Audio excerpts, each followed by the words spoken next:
Makna wasatiyah di dalam Al-Quran, kalau kita lihat, yang pertama adalah al-khairiyah, kebaikan.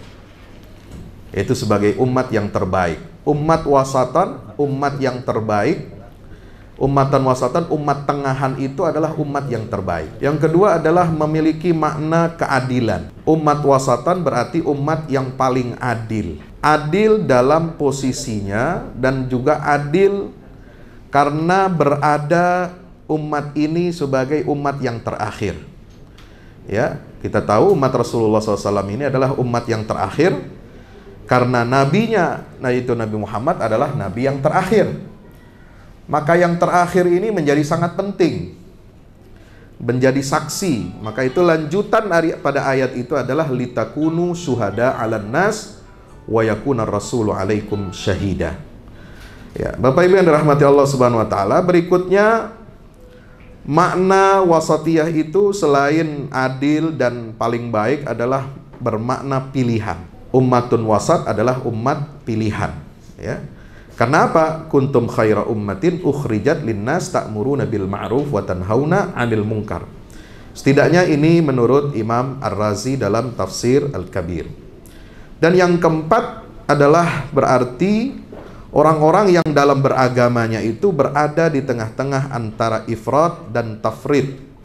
Ifrat artinya berlebih-lebihan sehingga mengada-adakan yang baru dalam agama, sementara tafrid itu berarti mengurang-ngurangi ajaran agama. Ayat kadzalika ja'alnakum ummatan wasatan ini turun di tengah ayat yang berbicara tentang perpindahan arah kiblat. Kalau kita lihat asbabun nuzulnya, ini sangat menarik. Perpindahan arah kiblat menjadi sejarah penting dalam dakwah Islamiyah ini. Setelah Nabi hijrah dari Makkah ke Madinah, kemudian membangun peradaban Madinah dengan beberapa pilar, diantaranya adalah Al-Mu'akhad, persatuan persaudaraan Muhajirin dan Ansar.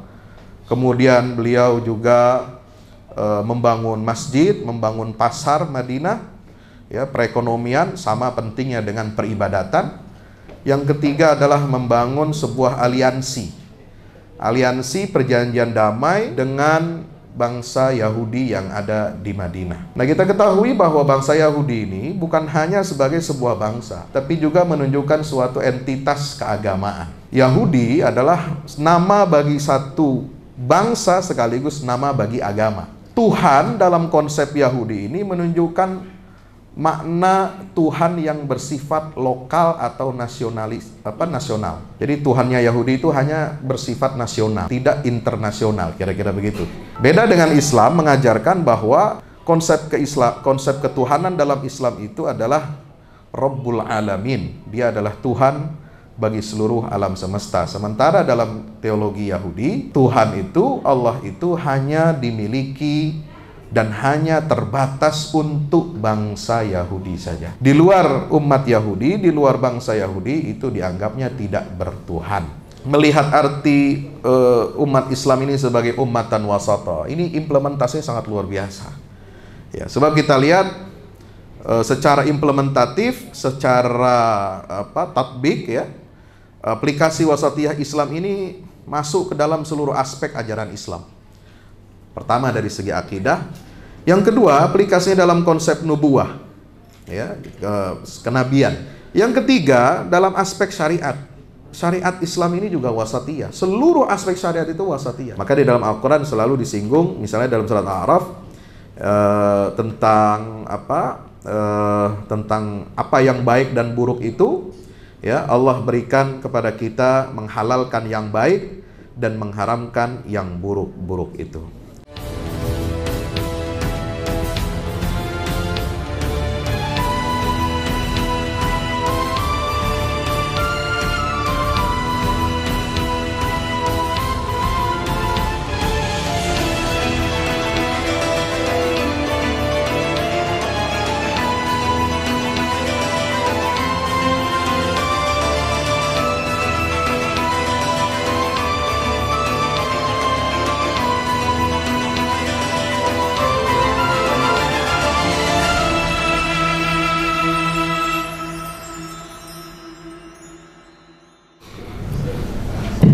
Bismillahirrahmanirrahim. Assalamualaikum warahmatullahi wabarakatuh.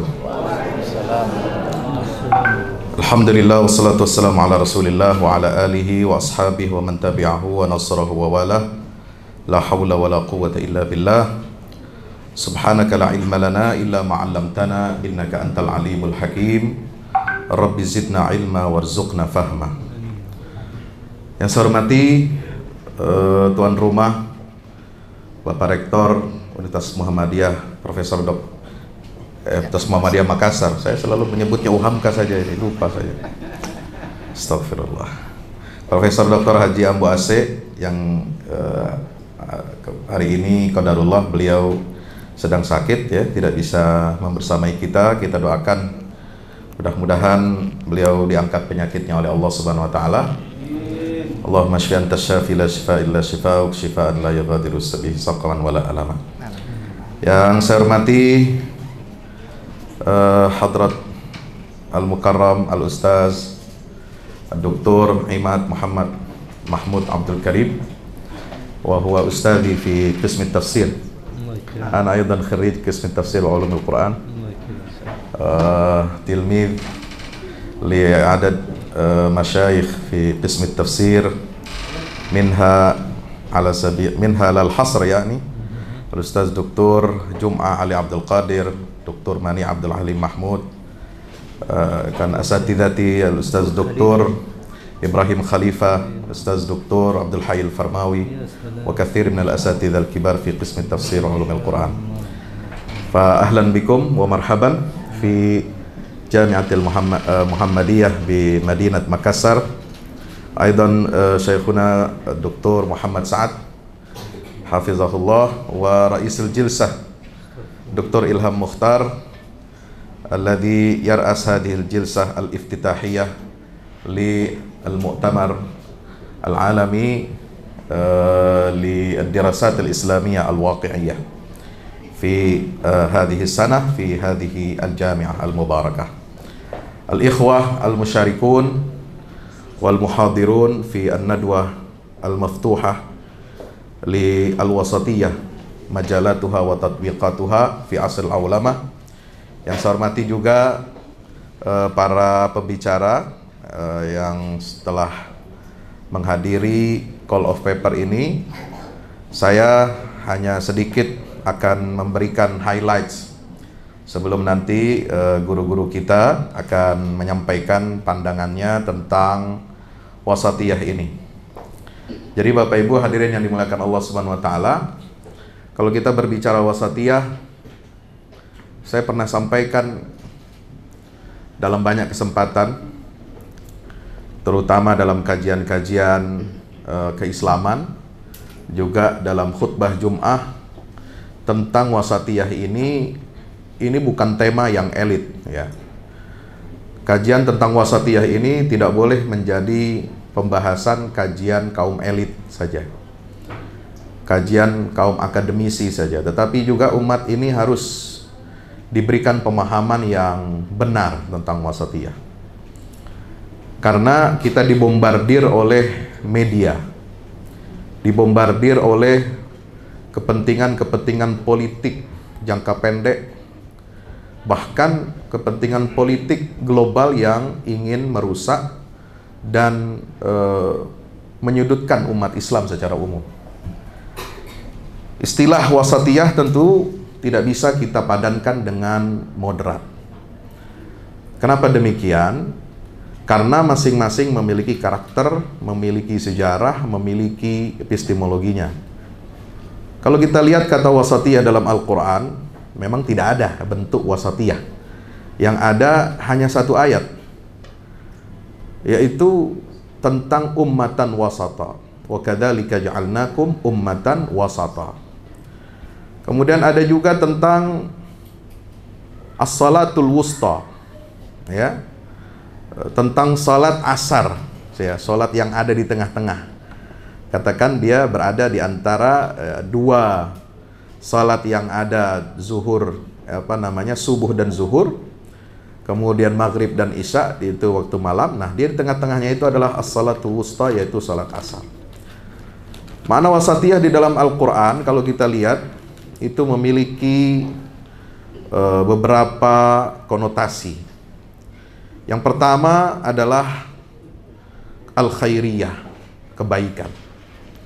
Yaitu sebagai umat yang terbaik. Umat wasatan, umat yang terbaik. Umatan wasatan, umat tengahan itu adalah umat yang terbaik. Yang kedua adalah memiliki makna keadilan. Umat wasatan berarti umat yang paling adil. Adil dalam posisinya dan juga adil karena berada umat ini sebagai umat yang terakhir. Ya, kita tahu umat Rasulullah SAW ini adalah umat yang terakhir karena nabinya, yaitu Nabi Muhammad adalah nabi yang terakhir. Maka yang terakhir ini menjadi sangat penting, menjadi saksi. Maka itu lanjutan pada ayat itu adalah litakunu syuhada 'alan nas wa yakuna rasulu 'alaikum syahida. Ya, Bapak Ibu yang dirahmati Allah Subhanahu wa taala, berikutnya makna wasatiyah itu selain adil dan paling baik adalah bermakna pilihan. Ya. Ummatun wasat adalah umat pilihan, ya. Karena apa? Kuntum khaira ummatin ukhrijat linnas ta'muruna bil ma'ruf wa tanhauna 'anil munkar. Setidaknya ini menurut Imam Ar-Razi dalam tafsir Al-Kabir. Dan yang keempat adalah berarti orang-orang yang dalam beragamanya itu berada di tengah-tengah antara ifrat dan tafrid. Ifrat artinya berlebih-lebihan sehingga mengada-adakan yang baru dalam agama, sementara tafrid itu berarti mengurang-ngurangi ajaran agama. Ya, menariknya ayat kadzalika ja'alnakum ummatan wasatan ini turun di tengah ayat yang berbicara tentang perpindahan arah kiblat. Jadi ini kalau kita lihat asbabun nuzulnya ini sangat menarik, ya. Perpindahan arah kiblat menjadi sejarah penting dalam dakwah Islamiyah ini, ya. Setelah Nabi hijrah dari Makkah ke Madinah, kemudian membangun peradaban Madinah dengan beberapa pilar, diantaranya adalah Al-Mu'akhad, persatuan persaudaraan Muhajirin dan Ansar. Kemudian beliau juga membangun masjid, membangun pasar Madinah, ya, perekonomian sama pentingnya dengan peribadatan. Yang ketiga adalah membangun sebuah aliansi perjanjian damai dengan bangsa Yahudi yang ada di Madinah. Nah, kita ketahui bahwa bangsa Yahudi ini bukan hanya sebagai sebuah bangsa, tapi juga menunjukkan suatu entitas keagamaan. Yahudi adalah nama bagi satu bangsa sekaligus nama bagi agama.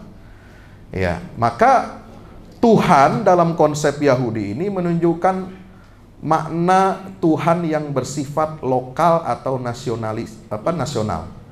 Jadi Tuhannya Yahudi itu hanya bersifat nasional, tidak internasional, kira-kira begitu. Beda dengan Islam mengajarkan bahwa konsep ketuhanan dalam Islam itu adalah Rabbul Alamin. Dia adalah Tuhan bagi seluruh alam semesta. Sementara dalam teologi Yahudi, Tuhan itu, Allah itu hanya dimiliki dan hanya terbatas untuk bangsa Yahudi saja. Di luar umat Yahudi, di luar bangsa Yahudi itu dianggapnya tidak bertuhan. Ya, Bapak Ibu yang dirahmati Allah Subhanahu wa taala, maka sangat penting melihat arti umat Islam ini sebagai ummatan wasata. Ini implementasinya sangat luar biasa. Ya, sebab kita lihat secara implementatif, secara tatbik, ya, aplikasi wasatiyah Islam ini masuk ke dalam seluruh aspek ajaran Islam. Pertama dari segi akidah tentang Allah, tauhid itu berada di antara dua kutub yang ekstrim, yaitu kutub ateisme yang tidak mengakui adanya Tuhan sama sekali, dan kutub politeisme, ya, yang mengakui ada Tuhan tapi Tuhannya banyak. Sementara Islam itu menegaskan posisi yang terang dan jelas bahwa Tuhan itu ada tetapi hanya satu bagi seluruh umat manusia dan alam semesta, yaitu itulah konsep tauhid. Yang kedua, aplikasinya dalam konsep nubuwah, ya, kenabian. Kenabian itu di dalam Islam bersifat wasatiyah, pertengahan antara status Nabi sebagai manusia, qul innama uhiya ilayya annama ilahukum ilahu wahid, ya, dengan mengatakan innama ana basyarum mithlukum, aku ini manusia sama dengan kalian. Tetapi di sisi lain dia adalah yuha ilayya, ya, diberikan wahyu oleh Allah Subhanahu wa taala. Jadi walaupun Nabi itu dan Rasul itu manusia biasa, dia memiliki keistimewaan yang tidak dimiliki oleh manusia yang lain. Tetapi keistimewaan yang dimiliki oleh seorang Nabi dan Rasul tidak bisa meningkatkan derajatnya, statusnya naik menjadi Tuhan, ya, seperti yang ada di dalam agama Nasrani, ya. Yang ketiga, dalam aspek syariat. Syariat Islam ini juga wasatiyah. Seluruh aspek syariat itu wasatiyah. Ketika Allah mengatakan wa kadzalika thumma ja'alnaka 'ala syari'atin minal amri fattabi'ha wa la tattabi' ahwa alladziina la ya'lamun, itu jelas menunjukkan bahwa syariat Islam ini adalah syariat yang wasatiyah, tengahan. Ya, artinya apa? Mengatur hubungan antar manusia, dijelaskan perkara yang halal dan yang haram, sehingga perilaku manusia itu menjadi tengah-tengah, menjadi moderat, ya, tidak menghalalkan segala cara, tetapi juga tidak mengharamkan semuanya. Maka di dalam Al-Quran selalu disinggung, misalnya dalam surat Al-A'raf, tentang apa yang baik dan buruk itu, ya, Allah berikan kepada kita menghalalkan yang baik dan mengharamkan yang buruk-buruk itu. Nah, termasuk aplikasi wasatiyah ini dalam kehidupan antar umat, ya, antar golongan, antara muslim dengan non muslim juga sangat moderat. Wasatiyah dalam pengertian wasatiyah bagaimana? Tidak eksklusif, ya, dan juga tidak mengarah kepada pluralisme, ya. Artinya eksklusif ini menafikan agama lain, menafikan keberadaan agama lain. Sebab dalam Islam itu, dalam Al-Quran, Allah Subhanahu wa taala memberikan adanya pengakuan bahwa ada komunitas agama-agama lain di luar Islam, ya, tetapi menyatakan bahwa inna dina indallahil Islam, ya. Nah, itu di satu sisi ajaran eksklusivisme, inklusivisme ini bertentangan dengan ajaran Islam, ya, apalagi kalau kita bicara tentang pluralisme dan sinkretisme agama. Jadi Islam menolak dua hal ini. Dengan apa ajaran wasatiyah itu? Yaitu dengan memperkenalkan ajaran yang namanya toleransi antar umat beragama, membiarkan berbeda tetapi tetap bisa merajut kebersamaan dan menghormati hak kebebasan meyakini agama masing-masing. Terakhir, saya ingin sampaikan betapa pentingnya kita menjaga wasatiyah ini di tengah arus perubahan global dunia ini, ya, yang sangat luar biasa. Jadi seakan-akan umat Islam ini ditarik antara dua kutub, ya, kutub liberalisme dan kutub yang bisa disebut dengan ekstremisme, ya. Ekstremisme itu tidak menyelesaikan masalah bagi masalah-masalah dunia saat ini. Demikian pula liberalisme tidak akan bisa menyelesaikan masalah dunia ini. Maka apa yang dihadirkan oleh Islam dengan ajaran-ajarannya yang wasatiyah itulah menjadi solusi bagi seluruh masalah-masalah problem yang dihadapi oleh umat manusia di dunia ini. Ya, apalagi kalau kita berbicara tentang, misalnya kita akan masuki bulan Dzulhijjah, ini penting. Sebab ada yang ingin menarik-narik Islam ini, ingin dimoderasi. Islamnya dimoderasi. Maksudnya bagaimana Islam ini dimoderasi? Islam ingin dijadikan moderat itu kalau kita mengakui, ya, atau menjalankan agenda liberalisasi syariat. Ini keliru, ya. Jadi Islam moderat itu bukan Islam yang liberal, ya. Sebagaimana Islam yang moderat itu juga bukan Islam yang ekstrim, yang menyelesaikan segala sesuatu dengan cara kekerasan, ya. Jadi betul ya, Islam wasatiyah ini adalah sebagai satu-satunya solusi bagi masalah dunia ini. Ketika dunia di barat ini menginginkan hubungan antar umat beragama itu lepas kontrol, kemudian tidak ada aturan yang baku, kemudian menyebarkan ajaran pluralisme agama, semua agama benar, semua agama itu sama, ya, dan ujungnya katanya sama-sama masuk surga. Bahkan ada yang menulis, ya, bukan hanya kesalehan dalam pengertian eksklusif Islam, tetapi juga ada kita mengenal, itu ada yang menulis itu kesalehan multikultural dan kesalehan pluralisme. Ya, jadi inna ja'alnakum syu'uban wa qabaila lita'arafu itu kemudian siapa yang terbaik, inna akramakum indallahi atqakum, itu diartikan, ya, bukan orang yang paling bertakwa kepada Allah yang paling baik di antara kita, tetapi yang paling menghargai dan paling mengakui pluralisme agama. Ada yang menerjemahkan begitu. Ini tafsir dari mana? Ya, hati-hati ya, ini terutama dosen-dosen Fakultas Agama Islam atau Fakultas Ilmu Budaya, ya, Fakultas Hukum Politik. Ini jangan sampai kita terseret kepada arus, ya, liberalisme yang betul-betul ingin diarahkan kepada ajaran Islam ini, sehingga kita malu dan minder untuk menyatakan ajaran Islam yang hak sesuai dengan ajaran Quran dan Sunnah Nabi kita Muhammad SAW. Apalagi kalau kita bicara di Persyarikatan Muhammadiyah. Bapak Ibu yang dirahmati Allah, demikian pula kita harus kaitkan wasatiyah ini dengan fakta kesempurnaan agama Islam. Jadi Islam ini adalah agama wahyu. Islam ini agama yang sudah final, ya, dan Islam ini telah sempurna. Kapan Islam dinyatakan sempurna? Itu pada hari Arafah. Sebentar lagi kita akan memasuki hari Arafah. Kita hari ini tanggal 1 Zulhijjah. Ya, menurut Muhammadiyah, menurut penentuan ketetapan Arab Saudi, ya, kalau menurut pemerintah saya tidak tahu. Terlambat 1 hari nih. Ya, nggak apa-apa.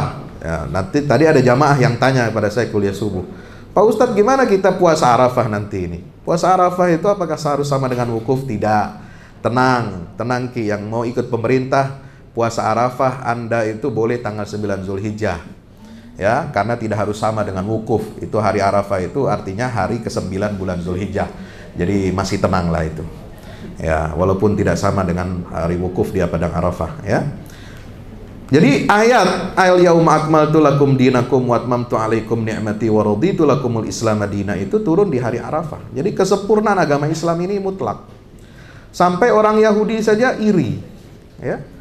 Dia mengatakan kepada Amirul Mukminin Khalifah Umar bin Khattab, wahai Umar, wahai Amirul Mukminin, kami dengar ada satu ayat turun kepada nabi kalian.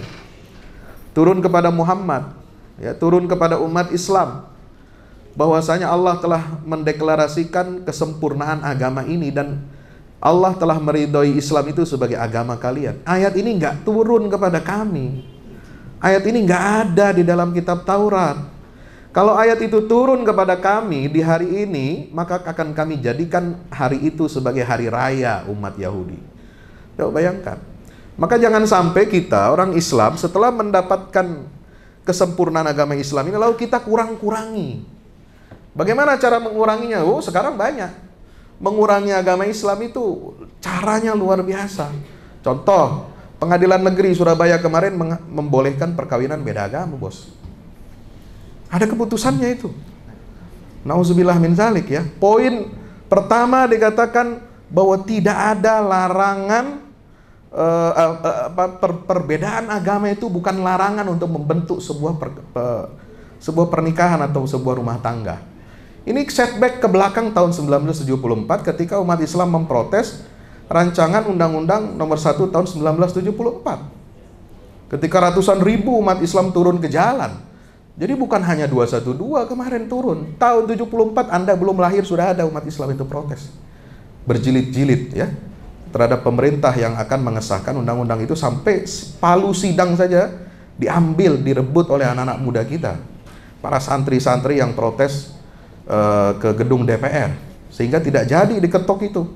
Palu sidangnya tidak ada, apa yang mau diketok? Ya, maka Pak Harto memerintahkan jajaran menterinya, Menteri Agama, Menko Kesra, Menhankam, Pangap, semua rembuk dengan alim ulama, dengan ormas Islam, supaya merubah pasal itu yang mengatakan bahwa perbedaan agama itu bukan halangan bagi sebuah perkawinan. Maka digantilah menjadi pasal 2 ayat 1, perkawinan adalah sah apabila dilakukan menurut agamanya masing-masing. Kita mau kembali ke belakang, ini dimentahkan. Apalagi di poin yang 7 itu lucu. Ya, hakim pengadilan ini menganggap bahwa para pihak yang mau menikah beda agama ini sudah melepaskan keyakinannya tentang larangan perkawinan beda agama. Bahwa beda agama itu menjadi boleh karena calon pengantin ini sepakat. Ya, dan sudah dapat izin restu dari orang tuanya. Saya katakan, mau izin orang tua 10 juta orang tua mau membenarkan perkawinan beda agama, itu tidak akan mengubah hukum perkawinan beda agama. Mau presiden turun tangan 100 presiden di dunia ini buat undang-undang membatalkan syariat Islam, tidak akan bisa, bos. Ya, karena inilah wasatiyah. Kita jangan main-main menggunakan wasatiyah ini untuk memukul syariat Islam, untuk menghancurkan syariat yang ada di dalam Al-Quranul Karim. Bapak Ibu yang dirahmati Allah, saya kira itu saja yang dapat saya sampaikan. Mudah-mudahan bermanfaat. Aqulu qouli hadza astaghfirullah li wa lakum. Assalamualaikum warahmatullahi wabarakatuh. Waalaikumsalam warahmatullahi wabarakatuh. Mau tepuk tangan boleh? Ya. Baik. Alhamdulillah, tadi kita sudah mendapatkan banyak ilmu, ya, pencerahan dari Ustaz kita Kiai Haji Dr. Fahmi Salim LCMA. Ya. Tadi memang saya tidak perkenalkan banyak beliau karena beliau ganiyun anit tarif.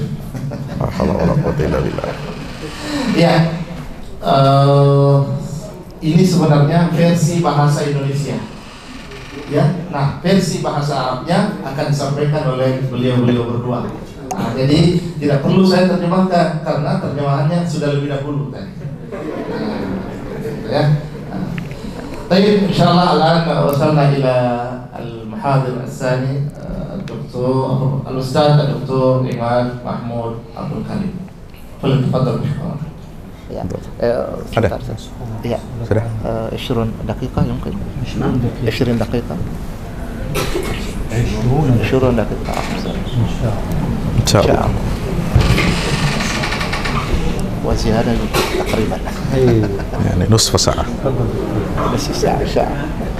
السلام عليكم ورحمة الله وبركاته. وعليكم السلام ورحمة الله وبركاته. الحمد لله رب العالمين، والصلاة والسلام على أشرف المرسلين سيدنا محمد وعلى آله وأصحابه أجمعين، وبعد. فسعادتي غامرة بوجودي بينكم، وشرف عظيم أن أجلس هذه الجلسة Beliau sangat berbahagia, beliau sangat berbahagia bisa hadir di sini mengisi seminar di Das Muhammadiyah Makassar. Allah Subhanahu wa Ta'ala berfirman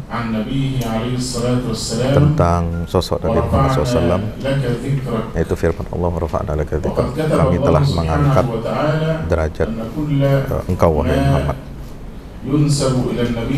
dan kita mendapatkan kehormatan kemuliaan bahwasanya kita ini dinisbatkan kepada umat Nabi Muhammad SAW,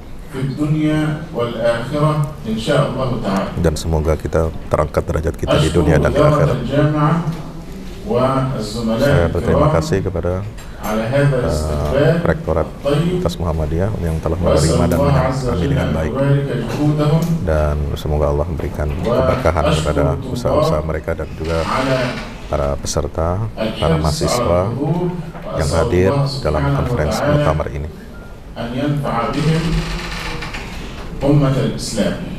Amin. Al-wasatiyah ma'nan min al-ma'ani wa sifah من الصفات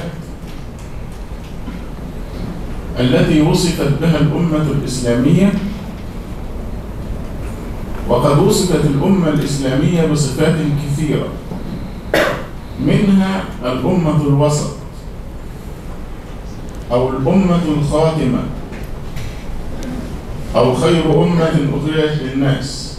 فالوسطية وصف من الأوصاف الحميدة الكثيرة التي وصفت بها الأمة الإسلامية، ووصفت بها الشريعة الإسلامية، ووصف بها الدين الإسلامي، وكذلك جعلناكم أمة وسطا. هذه الآية تعرفون كم رقمها في سورة البقرة؟ الآية رقم كم؟ 143. 143. وسورة البقرة 286 آية. نعم. يعني هذه وسط. الآية سبحان الله في وسط آيات سورة البقرة. Masya Allah, Allahu Akbar.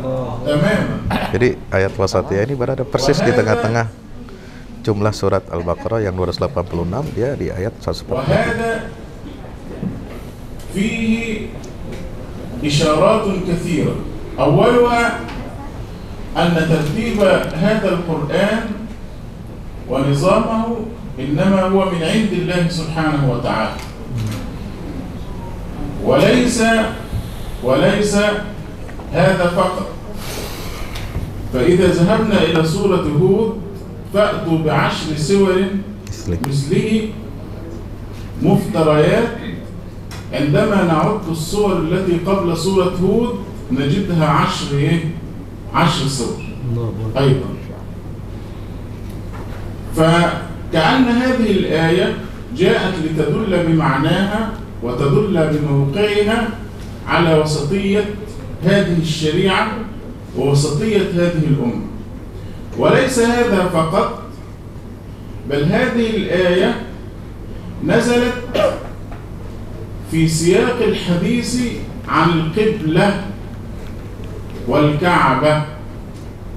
سيقول السفهاء من الناس ما ولاهم عن قبلتهم التي كانوا عليها قل لله المشرق والمغرب يهدي من يشاء إلى صراط مستقيم وكذلك جعلناكم أمة وسطا. فمكة هي وسط الكرة الأرضية، والكعبة تتوسط اليابسة تماما.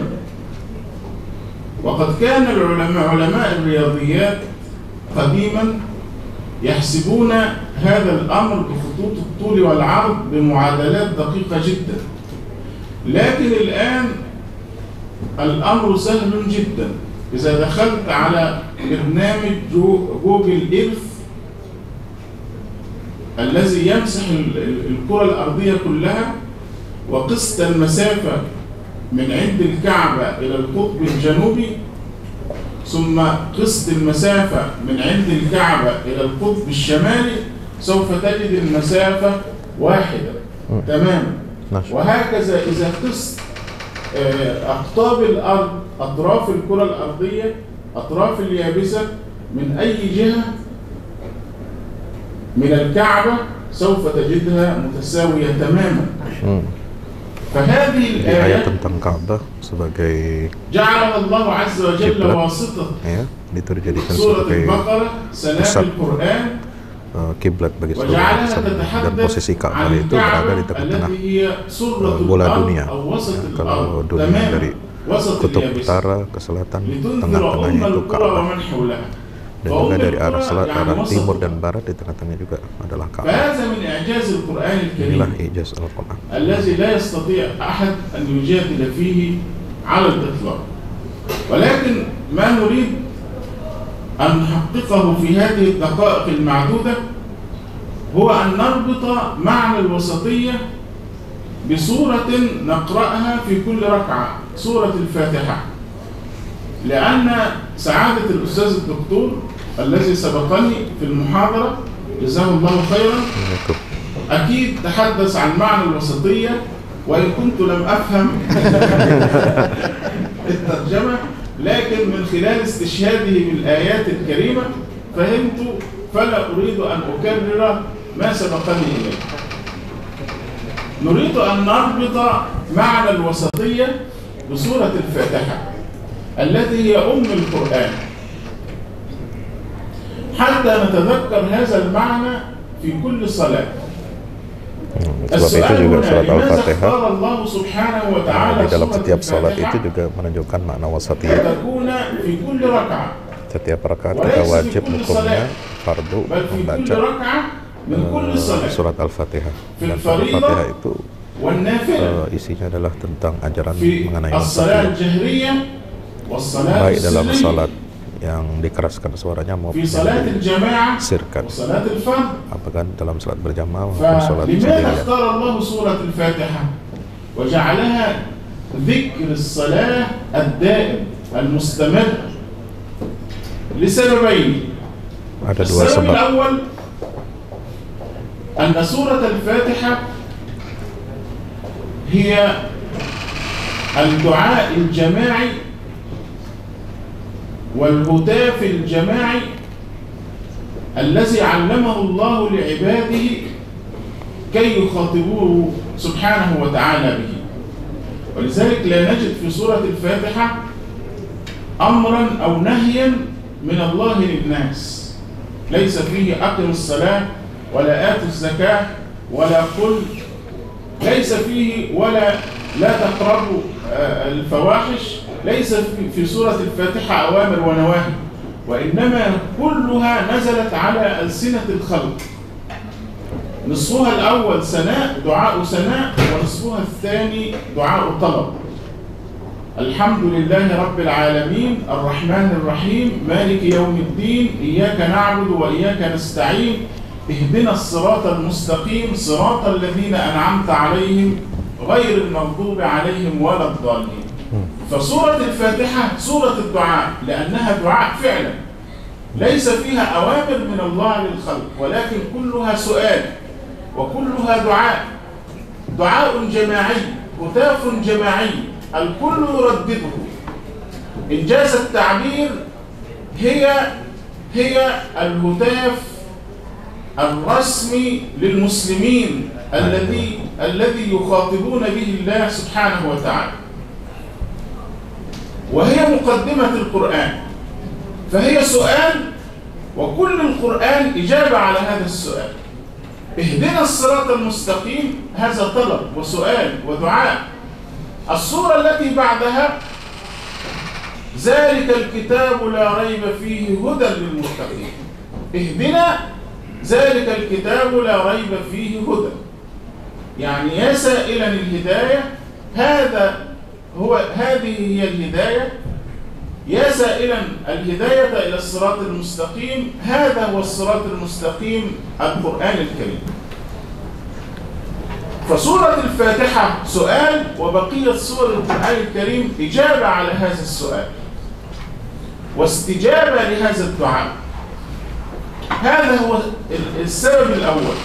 السبب الثاني الذي من أجله جعلت سورة الفاتحة في أول القرآن وفي كل ركعة من ركعات الصلاة أن الله جمع فيها معاني القرآن جميعا. حضرتك في كل كل معاني القرآن ترجع إلى سورة الفاتحة، ولذلك هي أم القرآن. الأم معناها الأصل الذي يرجع إليه، فكل معاني القرآن ترجع إلى سورة ليس معاري يعني خلاص مقيم. كل معاني القرآن ترجع إلى سورة الفاتحة. كيف نعرف ذلك؟ وهذا هو الذي سنربطه بمعاني الوسطية حتى نظل متذكرين لهذا المعنى. مقاصد القرآن أو معاني القرآن 4: معرفة الله سبحانه وتعالى، تقديس الله وعبادته، معرفة الخير، والتزام الخير. هذه المقاصد 4 يجب أن نحفظها جيدا ونختصرها في عبارة واحدة: معرفة الحق سبحانه وتعالى، معرفة الحق وتقديسه، ومعرفة الخير والتزامه. ونردد هذه العبارة معا: معرفة الحق معرفة الحق وتقديسه ومعرفة الخير والالتزامه. فالمسلم مطلوب منه أن يعرف الله سبحانه وتعالى، وبعد المعرفة يعبده ويوقره ويقدسه، ومطلوب منه أن يعرف ما هو الخير، ومطلوب منه بعد ذلك أن يلتزم بهذا الخير. سورة الفاتحة في نصفها الأول، في نصف سورة الفاتحة الأول اشتملت على المقصدين الأولين: معرفة الله وتقديسه وتوقيره. معرفة الله في قوله تعالى: الحمد لله رب العالمين الرحمن الرحيم مالك يوم الدين. هذه الآيات تعرفنا بالله. كل ما جاء في القرآن من تعريف بالله سبحانه وتعالى هو شرح لهذه الآيات. بعد أن عرفنا الله وأنه المستحق للحمد، وأنه رب العالمين، وأنه الرحمن الرحيم، وأنه مالك يوم الدين، كيف ننظم علاقتنا به؟ إياك نعبد وإياك نستعين. وهذا هو المقصد الثاني، وهو تقديس الحق وتوقيره.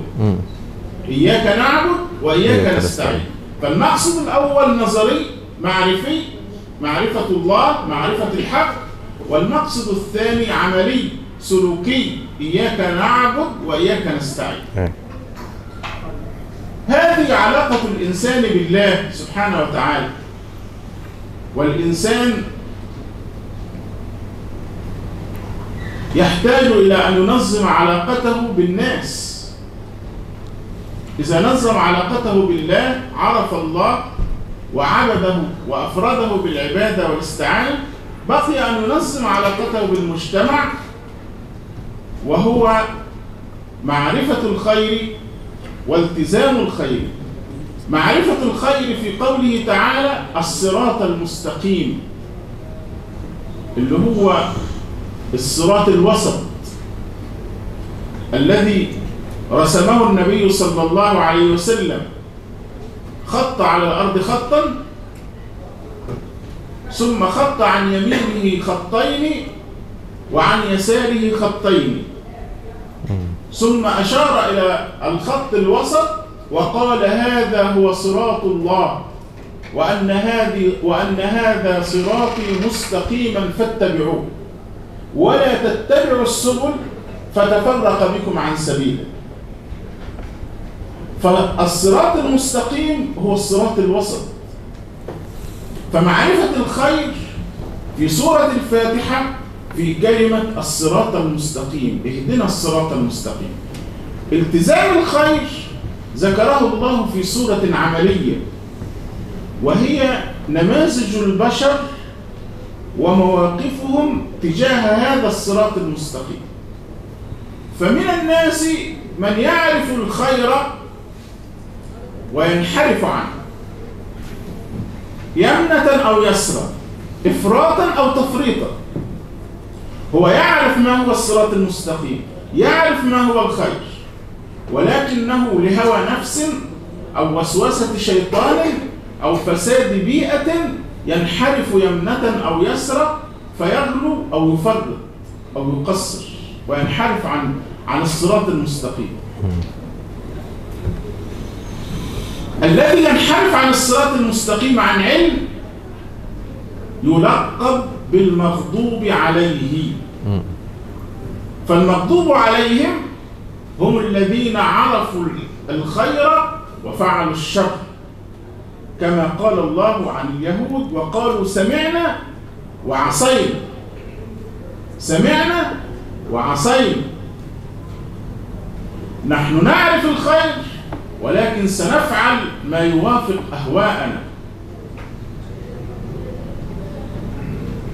وأما الصنف الثاني فهو يقصر في معرفة الخير، يقصر في طلب العلم، يقصر في التبصر في التفرقة بين الخير والشر،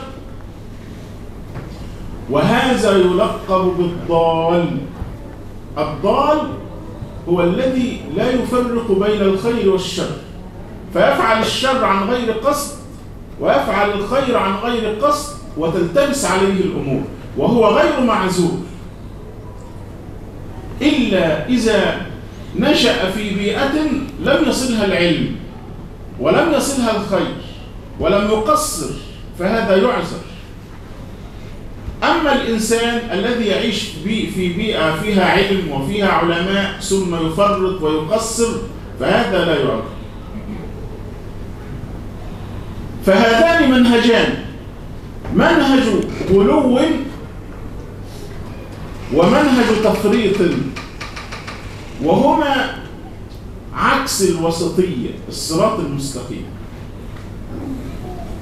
أما الذي يعرف الخير ويلتزم به فهذا يلقب بالمنعم عليه، الذي أنعم الله عليه، هو عرف الخير والتزم به. ولذلك سورة الفاتحة ذكرت أصناف الناس تجاه الخير والالتزام به بهذا الإيجاز البليغ: اهدنا الصراط المستقيم صراط الذين أنعمت عليهم غير المغضوب عليهم ولا الضالين.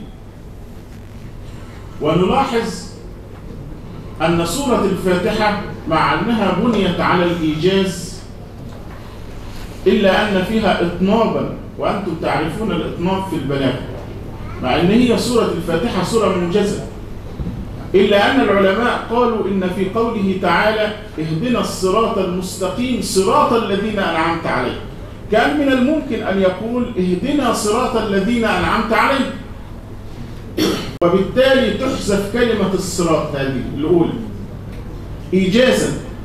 لكن قال العلماء إن كلمة الصراط كررت، ذكرت أولا بالألف واللام الصراط المستقيم حتى يعرف الناس الحق لذاته ولا يعرفونه مرتبط بأشخاص، لأن الأشخاص قد يضلون ويتيهون. ولذلك اعرف الحق تعرف أهله، واعرف الرجال بالحق ولا تعرف الحق بالرجال. ولذلك فالمرجعية العليا لنا في فهم الإسلام ووسطيته هي قال الله وقال الرسول صلى الله عليه وسلم، بفهم علمائنا الذين هم أهل الذكر، فاسألوا أهل الذكر إن كنتم لا تعلمون. الصراط اهدنا الصراط المستقيم صراط الذين أنعمت عليهم غير المغضوب عليهم ولا الضالين. كل قصص القرآن يشرح هاتين الآيتين.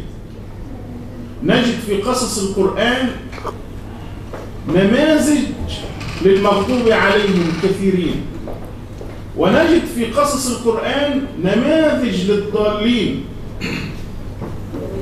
ونجد في قصص القرآن نماذج للمنعم عليهم. صحيح. وبما أننا جئنا من مصر فنذكر بقى قصة حصلت في مصر، وهي قصة سيدنا موسى عليه السلام. نجد نماذج المنعم عليهم امرأة فرعون. هذه المرأة عرفت الخير وتمسكت به، ولذلك ضربها الله مثلا للمؤمنين رجالا ونساء. صحيح. وضرب الله مثلا للذين آمنوا امرأة فرعون. هذه الوسطية. يعني طبعا مجتمع امرأة فرعون كانوا يعني يقولون إنها امرأة متطرفة وإنما فاسدة الفهم، كيف تضحي بهذا النعيم وهي ليست امرأة ملك ولكن زوجة إله، بيقول أنا ربكم الأعلى. يعني هي زوجة فرعون بقى، زوجة الإله، يعني تأمر فتطاع، قصور وذهب وعيشة في منتهى الرفاهية.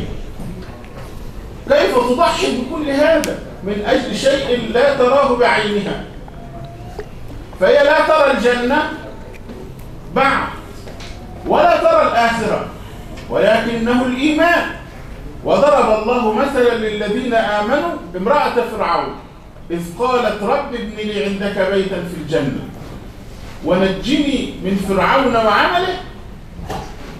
ولماذا طلبت بيتا في الجنة مع أن الجنة فيها نعيم كثير؟ يعني لا يخش الجنة لن يجد بيت يسكن فيه. لماذا طلبت بيتا؟ لأن معنى كلمة فرعون في اللغة المصرية القديمة معناها البيت العالي، البيت الكبير، بيت الحكم، زي البيت الأبيض أو رمز السلطة، رمز السلطة. فكلمة فرعون هذه ليست اسما لشخص، ولكنها كانت اسما لقصر الحكم، رمز السيادة والسلطة، زي مثل الباب العالي في دولة الخلافة، أو البيت الأبيض، أو الكريملين، قصر عابدين، قصر عابدين، أو قصر القبة. ففي هذه البلاد لا أعرف قصر الجمهورية هنا، قصر الجمهورية هنا في أندونيسيا. فكلمة فرعون في اللغة المصرية القديمة معناها البيت العالي، البيت الكبير. ولذلك هي عندما طلبت أن يكون لها بيت في الجنة وكأنها تقول أن الله سيعوضني عن كل هذا النعيم الذي ضحيت به من أجله. الله أكبر. وليس مجرد بيت له جدران، فكل الناس تسكن في بيوت. رضي الله عنها وأرضاها. ولذلك قال صلى الله عليه وسلم: كمل من الرجال كثير ولم يكمل من النساء إلا 4 وجعلها من سيدات نساء العالمين آسيا زوجة فرعون رضي الله تعالى عنها. لماذا؟ لأنها انتصرت على كل أنواع الضعف البشري، انتصرت على ضعف المرأة أمام الرجل، وانتصرت على ضعف الزوجة أمام زوجها. الله. وللزوجة ضعف خاص أمام زوجها، قد تسكت عن أخطائه وتستر عيوبه وتدافع عنه حتى لو كان مخطئا. وهذه فطرة بشرية، لكنها انتصرت على هذين الضعفين. والضعف الأكبر هو ضعف المحكوم أمام الحاكم. يعني هو الحاكم ممكن يقتل، يحبس، يفعل بها ما يشاء. فانتصرت على حلقات الضعف هذه جميعا. وهذه الوسطية. الوسطية أن يكون الإنسان حيث أمره الله سبحانه وتعالى. الوسطية أن يلتزم الإنسان بأمر الله عز وجل أيا كانت وجهته. فإن الله سبحانه وتعالى هو العليم الخبير، ألا يعلم من خلق وهو اللطيف الخبير. الوسطية هي الفطرة السليمة التي خلق الله الناس عليها. الوسطية هي الحنيفية السمحة التي جاء بها الإسلام. الوسطية هي سيرة رسول الله صلى الله عليه وسلم في بيته وبين أصحابه وتعامله مع الناس جميعا. هذه هي الوسطية. الوسطية ليست تفلتا من أحكام الإسلام صحيح، أو تمييعا لأمور العقيدة، ولكن الوسطية هي الإسلام، هي اليسر، ونيسرك لليسرى. ألم نشرح لك صدرك ووضعنا عنك وزرك الذي أنقض ظهرك ورفعنا لك ذكرك فإن مع العسر يسرا، إن مع العسر يسرا. كلما نقرأ قول الله تعالى اهدنا الصراط المستقيم نتذكر هذا الخط الذي خطه رسول الله صلى الله عليه وسلم، فلا نغالي ولا نفرط. والشيطان إنما ينتصر على ابن آدم في لحظات الغلو. يأتي للإنسان عندما يشم منه رائحة الكر لأحد من الناس.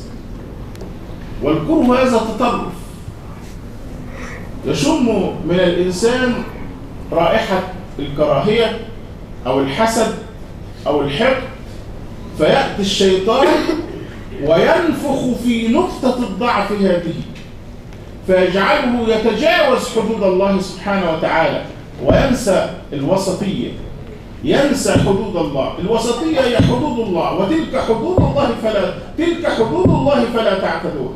هذه الوسطية. يأتي الشيطان وينفخ في بوق الكراهية أو الحسد أو الحقد، ويجعل الإنسان يتخطى هذه الحدود ويتجاوز هذا الصراط المستقيم الذي رسمه له رسول الله صلى الله عليه وسلم. والمؤمن الناصح هو الذي يغلق هذا الباب في أوله. إن الذين اتقوا إذا مسهم طائف من الشيطان تذكروا فإذا هم مبصرون. يبصر، يستفيق، يعرف أن هذه وسوسة الشيطان ويستعيذ بالله فيعيذه الله من الشيطان. أما الإنسان الضعيف فهو يمشي مع وسوسة الشيطان، وربما يعرف أنها وسوسة الشيطان لكنه لا يريد أن يفسد الخطة لأنها تعجبه، فهو يسبح على هوى الشيطان في تخطيطه.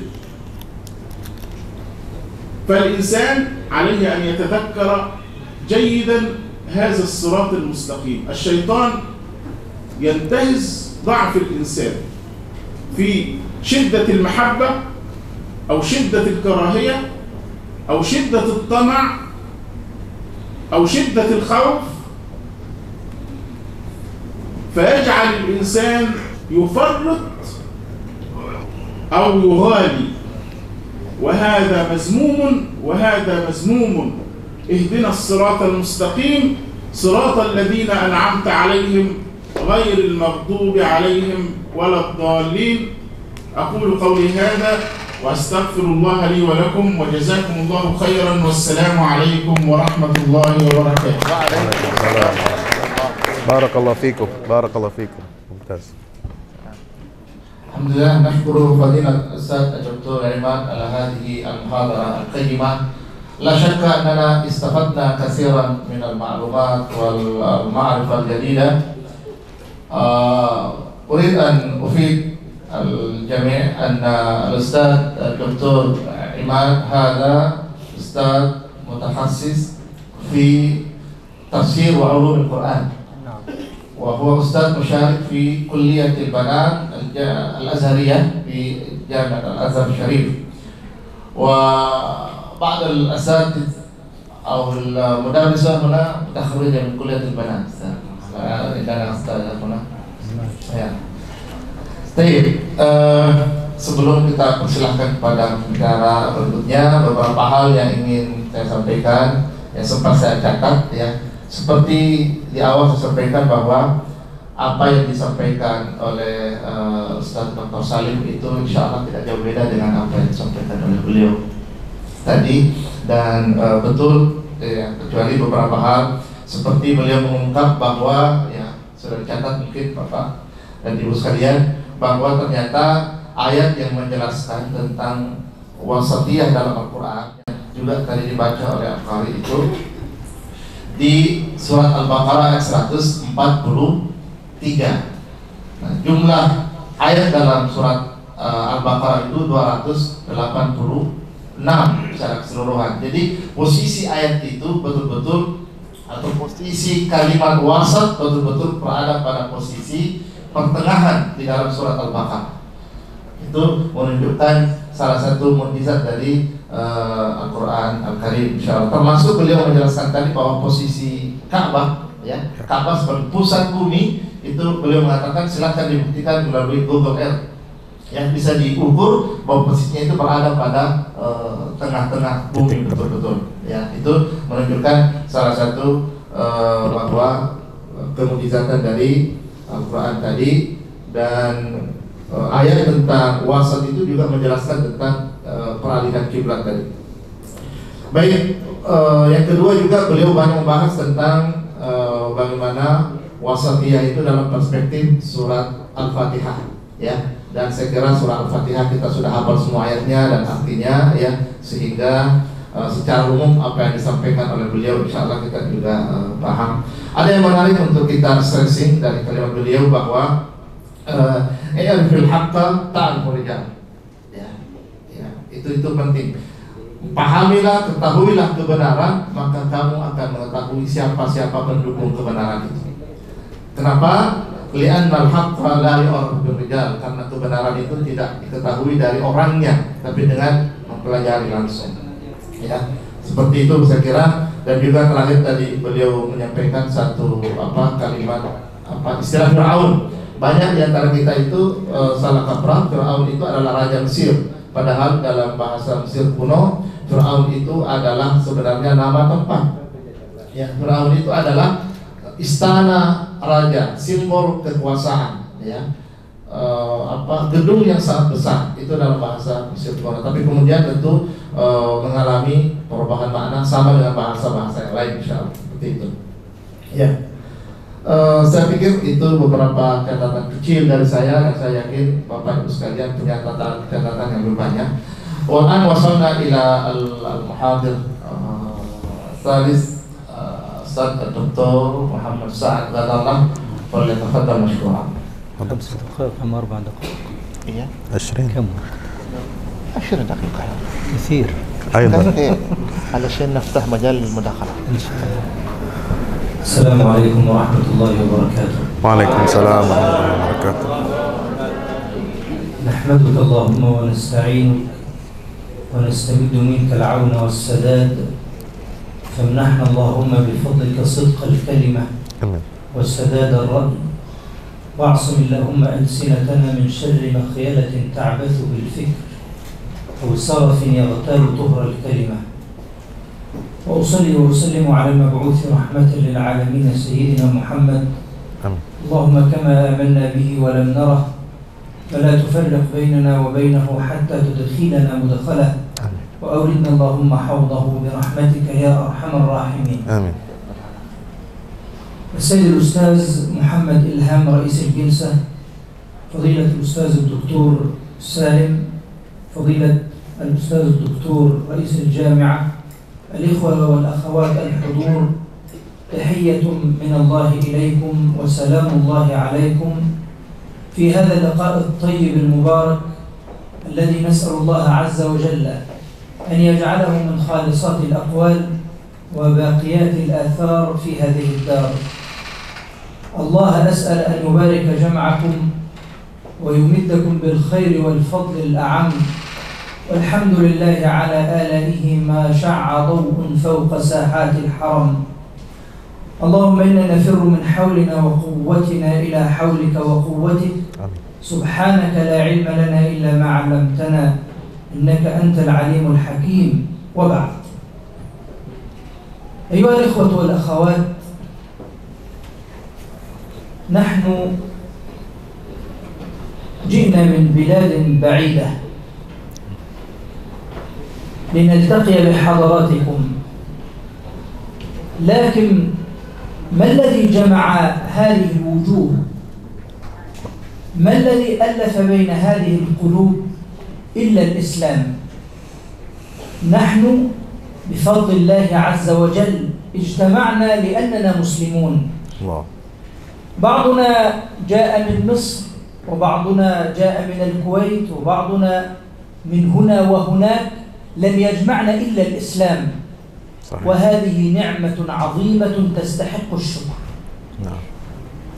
والإسلام الذي ارتضاه لنا، هذا الدين جاء في مرحلة حرجة تمر بها البشرية. البشرية قبل أن يأتيها محمد صلى الله عليه وسلم كانت تموج بأفكار غريبة وتمر بمرحلة خطيرة، مادية طاغية تتمثل في اليهودية.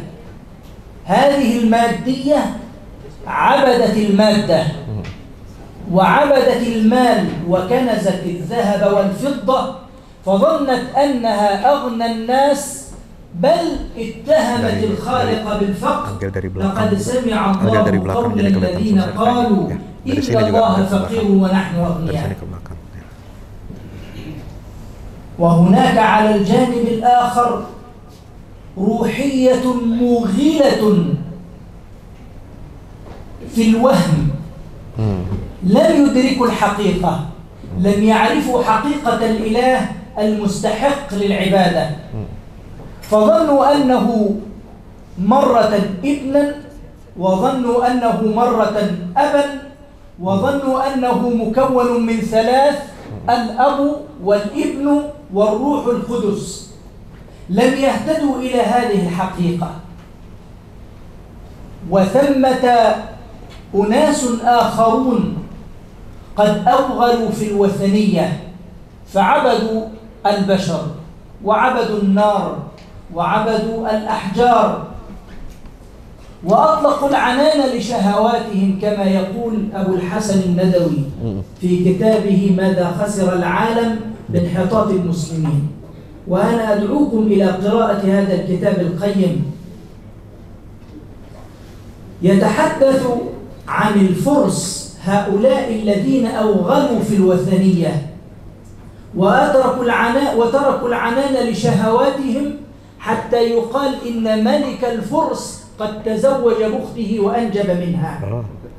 في هذه الظروف العصيبة التي كانت البشرية تعيش فيها، يأتي محمد صلى الله عليه وسلم بالإسلام، يأتي ليرسم خطا وسطا بين هذه الروحية الموغلة والمادية الطاغية والوثنية التي عمت هؤلاء، ليأتي بهذا الدين: وكذلك جعلناكم أمة وسطا لتكونوا شهداء على الناس. فالإسلام هو وسط بين من عبدوا المادة، وبين من أطلقوا العنان للشهوات، وبين من عاشوا منعزلين عن الحياة ليغذوا هذه الروح بكل ما تشاء. ولذلك حارب الإسلام كل نزعة مادية وكل غلو روحي أراد أصحابه أن يرسخوا له أو أن يدعوا إليه. جاء نفر إلى النبي صلى الله عليه وسلم فسألوا عن عبادته، سألوا عن عبادة النبي صلى الله عليه وسلم، فوجدوه يصوم ويفطر ويقوم وينام، فكأنهم استقالوها، يعني رأوها قليلة. فقال أحدهم: أما أنا فأصوم ولا أفطر. وقال الثاني: أما أنا فأقوم ولا أرقد. وقال الآخر: وأما أنا فلا أتزوج النساء. فسمعهم رسول الله صلى الله عليه وسلم. أعودة مرة أخرى إلى هذه الروحية الموغلة، تلك النصرانية والرهبانية التي حاربها الإسلام. فخرج المصطفى صلى الله عليه وسلم ليقول لهم: لا، أما وإني أفضلكم وأعبدكم وخيركم لله، فأصوم وأفطر وأقوم وأرقد وأتزوج النساء، هذه سنتي، فمن رغب عن سنتي فليس مني. ما شاء الله. هذه هي الوسطية، وسطية العبادة.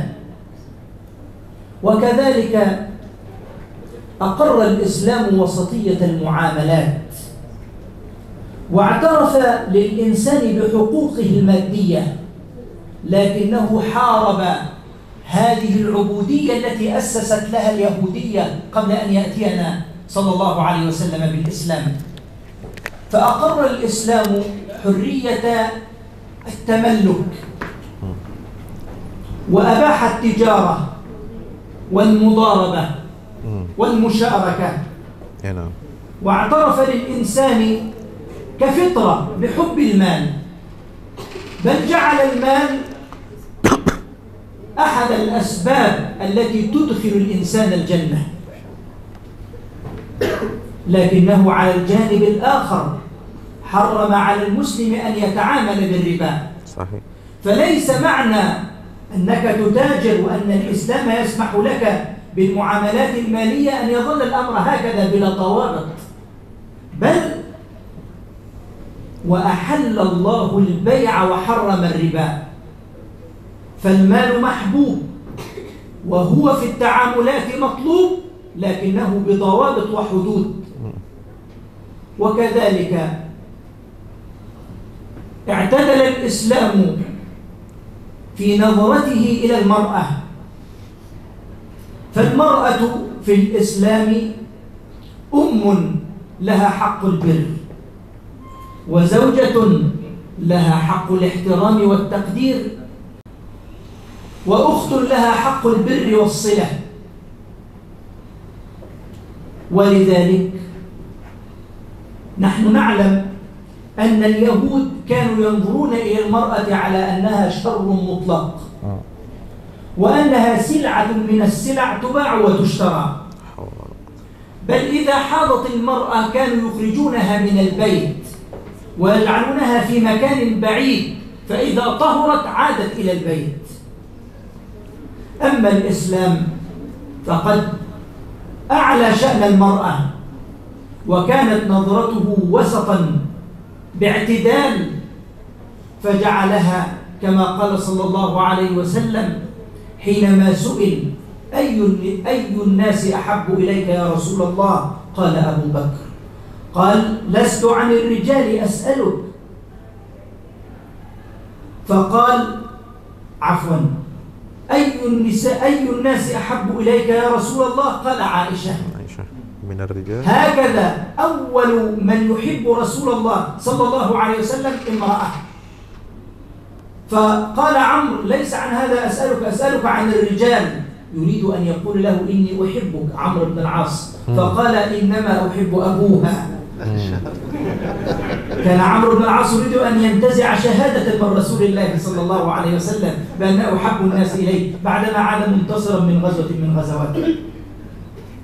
لكن العجيب أن يرفع المصطفى صلى الله عليه وسلم شأن المرأة بهذا المستوى، فيجعلها في مصاف أول المحبين لديه، بل ينطق باسمها هكذا أمام الناس أمام أصحابه. نعم، فالمرأة ليست عورة كما يدعون، وذكر اسمها ليس معيبا كما يظن هؤلاء. فالإسلام نظر نظرة معتدلة إلى المرأة. ولذلك أيها الإخوة الأحبة، ونحن ننتسب لهذا الدين العظيم، علينا أن نفتخر ونعتز بانتسابنا له، وعلينا أن ندرك دائما أنه لا سعادة للبشرية ولا حضارة ولا تقدم إلا في ظل الإسلام. لقد شقيت البشرية بالنظم الأرضية أيما شقاء. قالوا لنا قبل ذلك إن الاشتراكية سوف يكون فيها نجاة البشر وعليكم السلام ونجاة الناس. Apa kabar? فشقي الفرد في ظل الاشتراكية بعدما ألغت الاشتراكية قيمته وجعلت قيمته في المجموع. Ada kabar apa? أما هو فليس له Oke, di WhatsApp. قيمة. وجاء الإسلام فاعترف للفرد بملكيته والمجتمع بحقيته، فجاء وسطا بين هذا وذاك. سلام. لذلك أيها الإخوة الأحبة، لابد للإنسان أن يعتز بدينه، وأن ينظر للإسلام على حقيقته، ولا يسلم عقله لأحد ليريه الإسلام كما يرى. فالإسلام هو ما جاء به المصطفى صلى الله عليه وسلم في الروايات الثابتة عنه صلى الله عليه وسلم، وما قاله القرآن صريحا واضحا في آياته. ونحن في الأزهر الشريف تعلمنا أن من الوسطية أن نعترف للآخر بأحقيته في الاختلاف معنا فيما يجوز فيه الاختلاف. نعم. فالحق واحد لكن الصواب يتعدد. الله. يعني قد أكون أنا على صواب في رأيي الفقهي وأنت على صواب أيضا. ليس بالضرورة أن نجد حكما فقهيا واحدا لنجتمع عليه، فهذا من التطرف الفكري الذي حاربه الإسلام. كيف هذا؟ بعض الناس يظن أن الصواب في العبادات وفي الأحكام أمر واحد ولا ينبغي أن نحيد عليه، وهذا ما حدث لأصحاب النبي صلى الله عليه وسلم.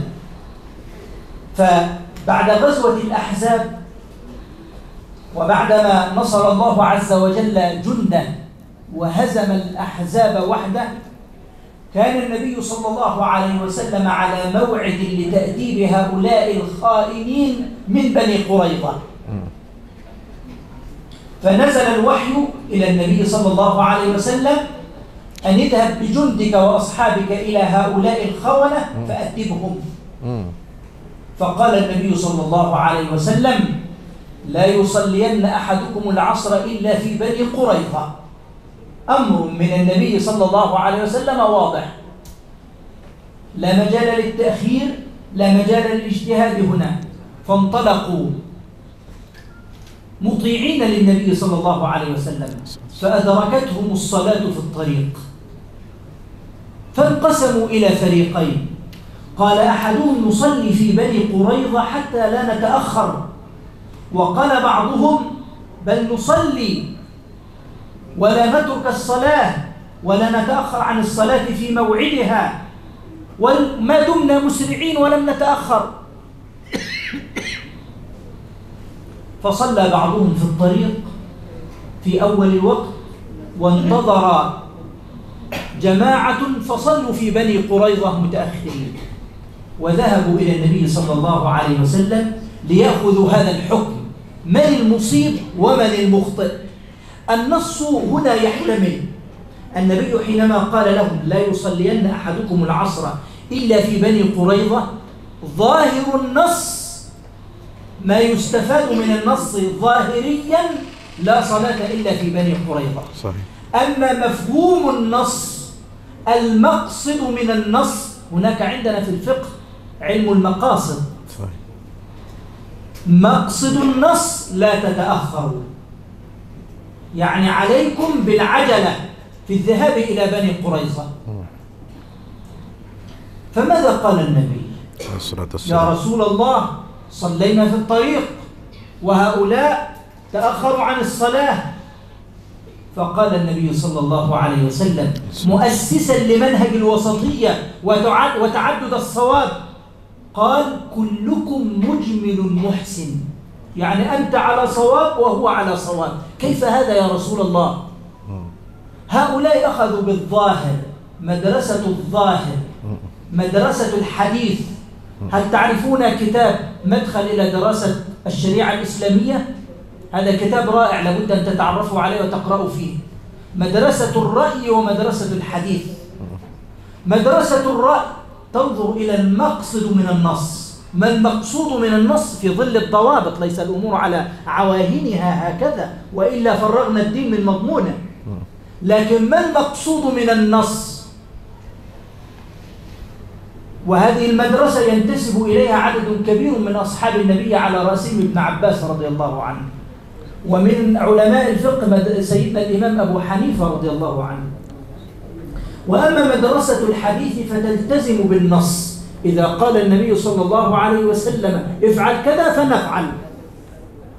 ما الذي يقصده لا يعنينا هذا أن نطبق قول النبي صلى الله عليه وسلم. ابن عمر رضي الله عنه كان إذا مر بشجرة يطوف حولها، فيقولون: ماذا تفعل هكذا يا ابن عمر؟ قال: رأيت رسول الله صلى الله عليه وسلم يفعل ذلك. اللهم صل وسلم. كان النبي يخطب على المنبر فقال: اجلسوا، فسمع رجل من خارج المسجد وهو على راحلته هذا الأمر فجلس. النبي لا يقصده هو، لكنه سمع النص فنفذ دون أن ينظر إلى من المخاطب، من المقصود، هو ينفذ أمر رسول الله. هل هو على خطأ؟ لا، هذا على صواب وذاك على صواب أيضا، وهذا من التوسط في الفكر. أيها الإخوة الأحبة، هناك معنى أريد أن أختم به، وهو معنى لغوي، وبحكم أنني متخصص في اللغة العربية فدائما وأبدا أبحث عن الحقيقة من خلال اللغة. حينما أطلب من هذا الأخ، ما اسمك أخي الكريم؟ حينما أطلب من زين العابدين أن يأتي ليجلس ولنفترض على هذه الطاولة، أي الأماكن أقوى؟ هل على الأطراف يجلس أم في الوسط؟ أي الأماكن أقوى؟ يجلس على الطرف ربما تطيح به الطاولة. إذا جلس زين العابدين هنا تطيح به الطاولة، أليس كذلك؟ لكن إذا جلس في الوسط، أقوى مكان في الطاولة أين؟ في الوسط. لذلك أقوى الآراء ما كان معتدلا وسطا، وأنسب الآراء في الإسلام ما كان معتدلا وسطا. حينما تذهب إلى ابن فارس في مقاييس اللغة يقول لك مادة الواو والسين والطاء تدل على وسط المكان، وهو أقوى المكان وأعدله. صحيح. يعني أقوى الأماكن وأعدلها في أين؟ في الوسط. فدائما وأبدا نجعل الوسطية منهجا لنا في حياتنا وعبادتنا وتعاملنا وأفكارنا، وجزاكم الله خيرا. واو، ما شاء الله، بارك الله فيك، بارك الله فيك، فتح الله عليك. طيب، ما شاء الله. سمعنا محاضرة قيمة أخرى من الأستاذ Dr. Muhammad Sa'ad. Bapak Ibu sekalian, ada beberapa hal yang ingin saya sampaikan qabla an naftah majal mudakhalah Syekh. Ya. Pertama, bahwa beliau di awal menyampaikan bahwa Islam datang itu ya, atau Rasulullah SAW diutus ketika umat sedang berada pada posisi yang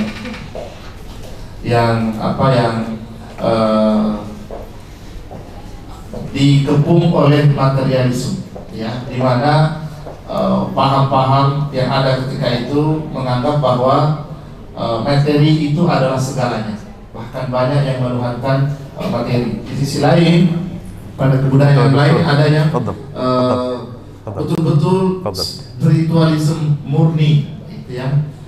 Ketika beliau tadi menyebutkan tentang trinitas, ya, dan seterusnya.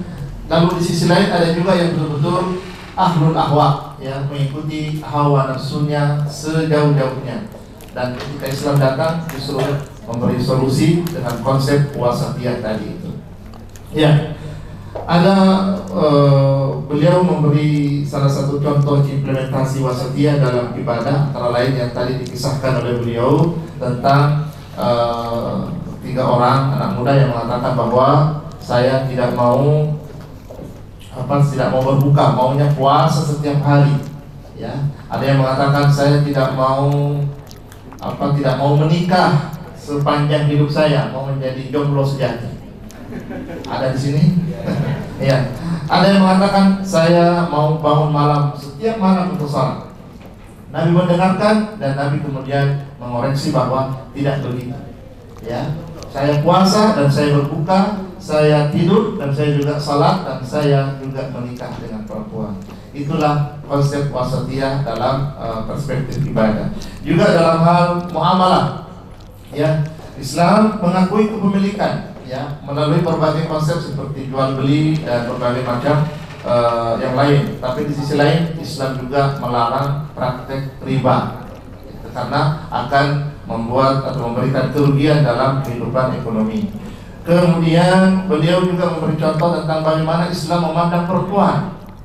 Ya, perempuan ini adalah, kalau dulu sebelum Islam datang, perempuan ini adalah sil'ah, barang jualan, diperjualbelikan, ya.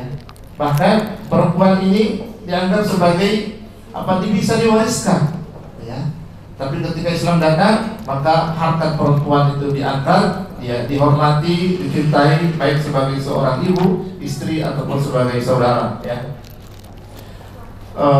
Beliau memberikan contoh ketika Nabi SAW ada yang bertanya, siapa yang paling kau cintai ya Rasulullah? Ya. Apa jawaban Nabi? Sosok siapa yang kau paling cintai ya Rasulullah? Nabi menyebut perempuan Aisyah radhiyallahu anha. bukan yang lain. Yang bertanya mengatakan, ya Rasulullah, bukan perempuan yang saya maksud, yang laki-laki. Siapa yang kita cinta ya Rasulullah? Apa jawaban Nabi? Abuha, bapaknya Aisyah. Jadi tetap menyebut laki-laki tapi dikaitkan dengan Aisyah radhiyallahu anha. Tidak meninggalkan perempuan, hidup perempuan. Ewako. Iya. Baik. Beliau mengajak kita untuk memiliki izzah terhadap agama kita, ya. Jangan mau mengikuti pandangan-pandangan dari luar. Agama Islam sudah lebih dari cukup untuk kita jadikan pedoman dalam diri kita. Dan ada yang menarik, beliau mengatakan bahwa al-haqqu wahid was-shawab yata'addad. Sahih, bahwa kebenaran hakiki itu hanya satu, tapi kebenaran nisbi yang sifatnya nisbi itu bisa jadi banyak. Maka kita jangan bertengkar dalam persoalan yang sifatnya nisbiyah kalau kita merupakan hal-hal yang sifatnya hakiki, ya. Ya. Beliau terakhir sebagai sebagai seorang dosen dalam ilmu bahasa Arab di Kuwait. Ya, saya ingin menyampaikan bahwa beliau adalah dosen di Kuwait. Jadi pembicara kita hari ini adalah dari Mesir dan dari Kuwait. Alhamdulillah, ya. Setelah sesi ini ditutup, sesi kedua sebentar insya Allah dari Turki dan dari Singapura, ya, insya Allah, tapi abra Zoom, ya, melalui online insya Allah. Baik, ya, saya kira itu sekedar komentar singkat dari saya. Masih ada waktu beberapa menit ke depan yang ingin bertanya dengan syarat berbahasa Arab atau berbahasa Inggris.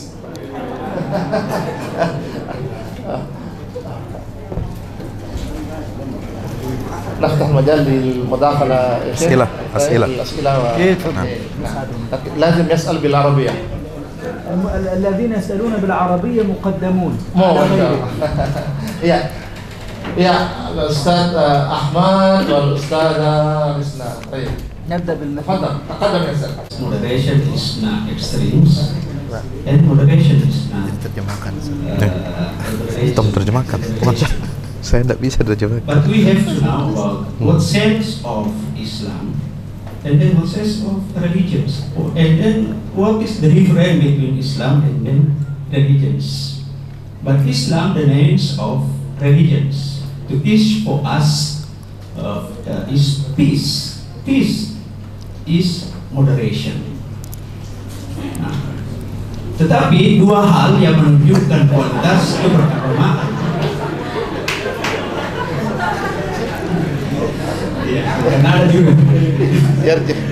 Ada dua hal yang menunjukkan keberagamaan, kualitas keberagamaan.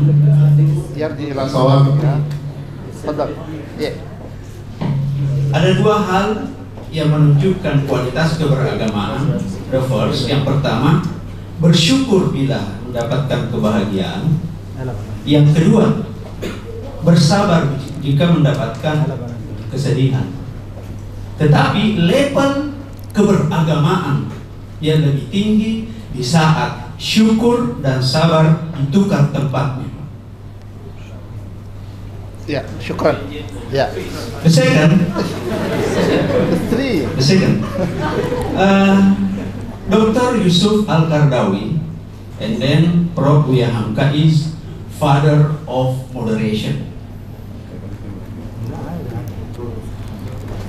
Okay. In Holy Quran, Inna Allah la yughayyiru ma biqaumin hatta yughayyiru ma bi anfusihim. Allah can be change ourselves, but we have a lot of room.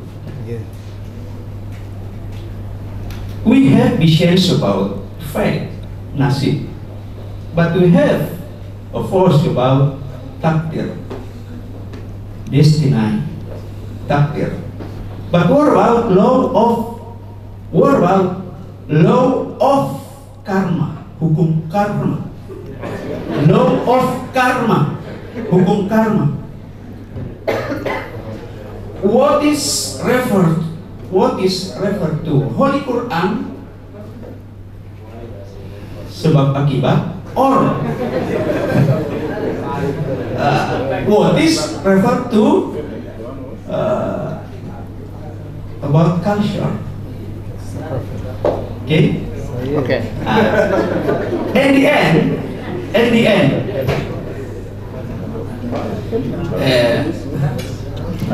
Prof. Buya Hamka pernah didatangi oleh seorang mahasiswa. Mahasiswa itu bertanya, Prof, ada orang sholatnya bagus, tapi akhlaknya jelek. Buya Hamka menjawab, ucapkan Alhamdulillah. Ini adalah jawaban indera keberagamaan. Ucapkan Alhamdulillah. Sholat akhlaknya jelek, bagaimana lebih baiknya kalau akhlaknya bagus? Terus ada lagi mahasiswa bertanya, Prof, ada juga teman saya akhlaknya bagus tapi tidak sholat. Dengan indera keberagamaan, Prof. Buya Hamka menjawab, ucapkan Alhamdulillah. Akhlaknya bagus, tidak sholat, bagaimana lebih baiknya itu kalau dia salah? Nah, karena itu baru-baru ini diluncurkan adab mahasiswa, bukunya saya ikuti kemarin, yaitu sangat menggelitik. Thank you for attention, and then I say Assalamualaikum warahmatullahi wabarakatuh. Waalaikumsalam warahmatullahi wabarakatuh. Thank you very much for Mr. Abdullah.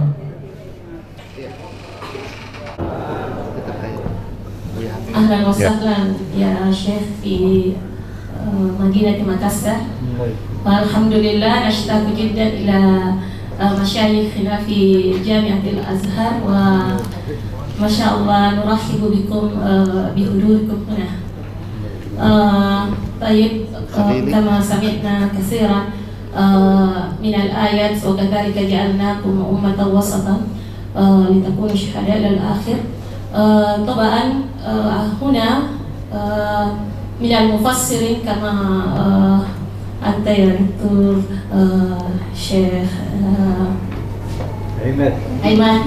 نعم شيخ عماد، ما شاء الله أنت مدرسنا وأنا طالبة من جامعة الأزهر قسم البنات. نعم. أنا الزي الأزهري الشنطة الحقيبة تركناها في جاكرتا في جدة وتأخرت. ايوه. فجئت إليكم هكذا. طيب، وطبعا من المفسرين يعني فسر هذا لأن الوسط يعني العدل، أمة وسطا أي خير أمة. وطبعا من الجامعة الأزهر تتركز في نظرية الوسطية الإسلام التي تتبع أفضل الطريقة. نعم. والوسطية يعني الشمولية من جميع الأنحاء، من جميع العناصر، العدالة والحقوقية والنظرية الغائبية والواقعية.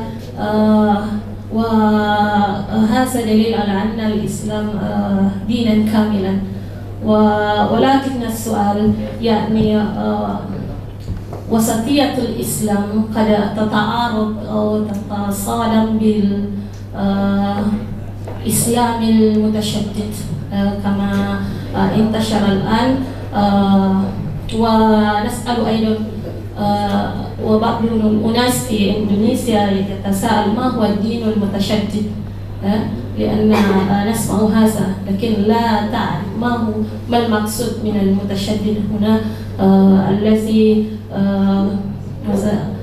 نحمله إلى معنى الدين.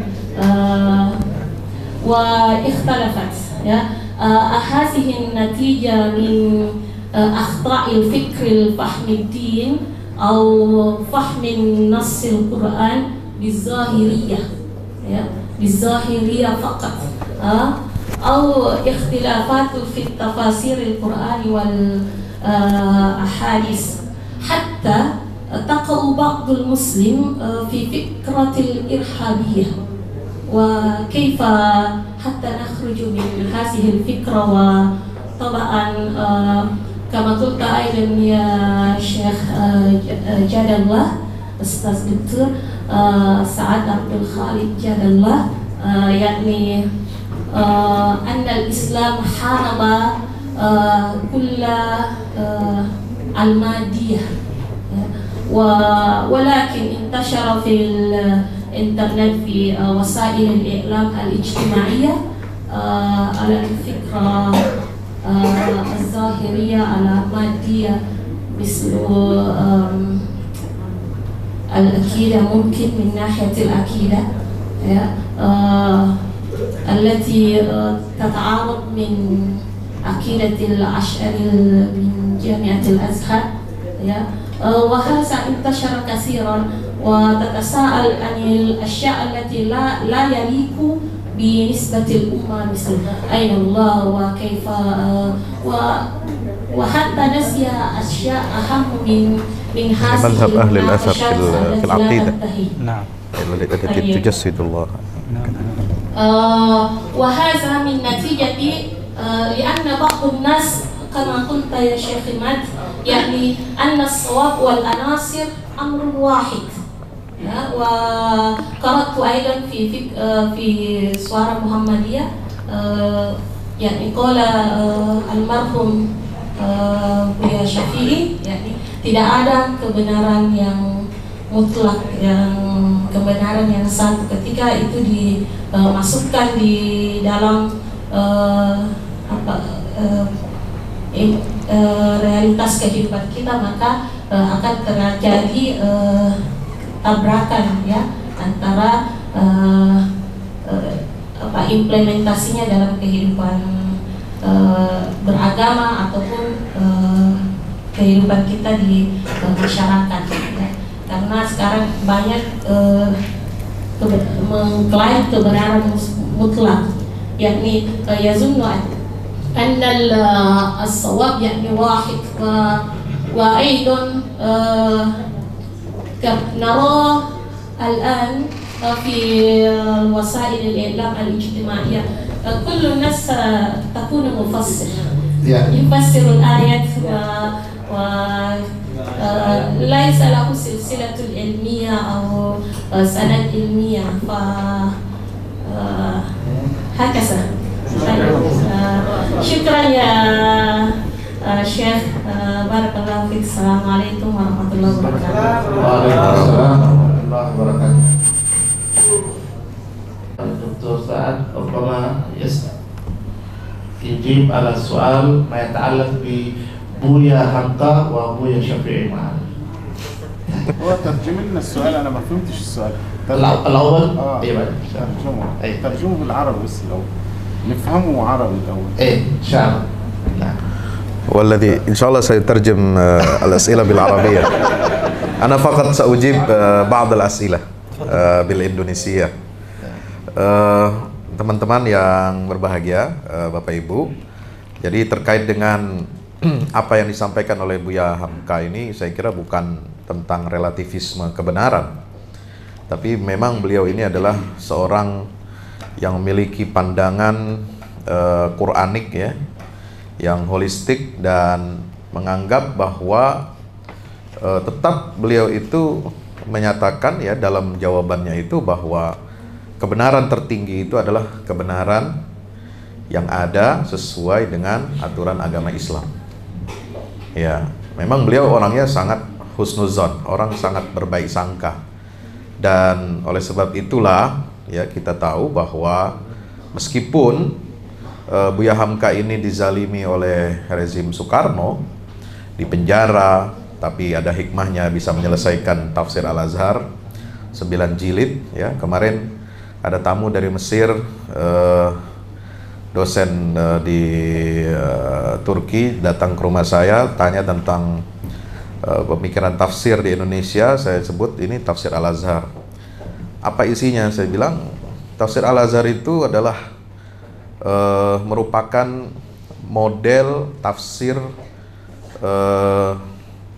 seperti halnya tafsir Al-Manar, tapi dalam bahasa Indonesia, yang merangkum bukan hanya ilmu-ilmu tafsir ya seperti asbabun nuzul, kemudian kutipan-kutipan dari riwayat tafsir dari Rasul, sahabat, tabi'in, dan seterusnya, atau masalah-masalah fikih, tetapi juga banyak sekali menjelaskan tentang aspek Ada di situ filsafat, ada psikologi, ada kemudian juga sejarah, ya, kebudayaan dan sejarah dunia. Itu beliau sangat pandai sekali untuk meracik semua informasi-informasi itu dalam tafsirnya, sehingga memberikan makna yang sangat berkesan kepada kita. Bahwa bukti Buya Hamka dengan perkataannya itu, ya, beliau mengatakan orang yang salat tapi akhlaknya buruk, ya itu tetap bagus. Ya itulah konsep seorang alim yang, saya kira alim yang sangat mumpuni, ya, alim yang Rabbani ini. Dia mengatakan orang salat kalau akhlaknya jelek itu sudah punya modal. Ya, bagaimana kalau dia tidak salat? Pasti akhlaknya lebih jelek. Karena salat itu tanha anil fahsya wal munkar. Ya, bagaimana orang yang kemudian dia tidak salat, ya, tapi dia baik akhlaknya. Ya, beliau juga mengatakan bahwasanya, ya, kalau dia tidak salat saja sudah baik akhlaknya, apalagi salat, ya, itu akan lebih baik lagi. Artinya apa? Kalau kita mendalami ucapan itu menunjukkan bahwa kebenaran menurut Buya Hamka itu adalah patokannya adalah tetap ajaran agama. Tentang tafsir Al-Maidah ayat 5 yang membolehkan laki-laki muslim menikah dengan wanita ahlul kitab, itu beliau singgung juga cerita tentang temannya, seorang pemuda muslim dari Minangkabau merantau, kemudian kawin dengan perempuan Nasrani. Ya, padahal dalam fatwa MUI itu dikatakan tidak boleh juga, karena perkawinan dengan ahlul kitab memang ada yang membolehkan, nas ayat membolehkannya secara zahir, tetapi para ulama membatasi ayat itu, dan itu yang disampaikan oleh Buya Hamka, bahwa kebolehan mengawini wanita ahlul kitab itu dengan syarat. Itu syarat apa? Laki-lakinya ini punya keimanan yang kuat. Ya, ar-rijal qawwamuna 'alan nisa. Banyak kalangan feminis yang punya ideologi transnasional. Ideologi transnasional itu bukan hanya teroris. Ya, feminis radikal itu juga ideologi transnasional itu. Dia punya jaringan internasional, Bos. Ya, itu mengatakan bahwa laki-laki bukan pemimpin bagi perempuan. Dan itu harus kita menganggap setara laki-laki dan perempuan.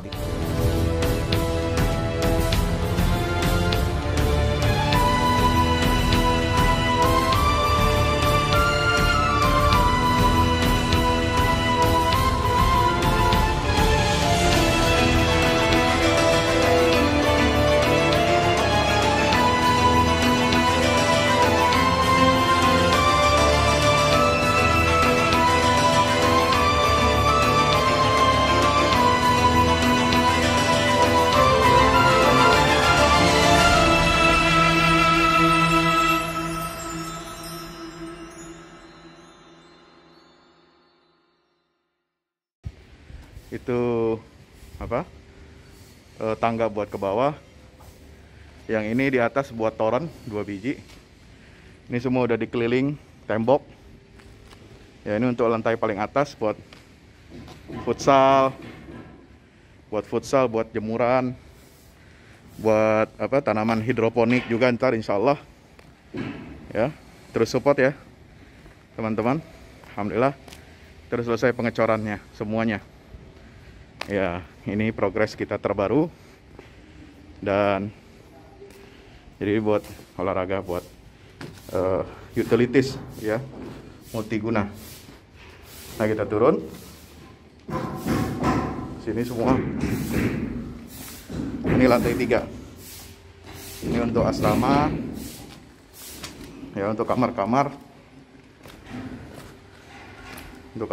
dan nah di situ musola. Nanti di situ musola, ya.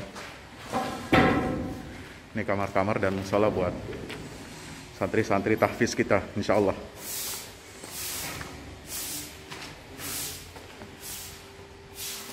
Nah ini lantai 2 kita turun.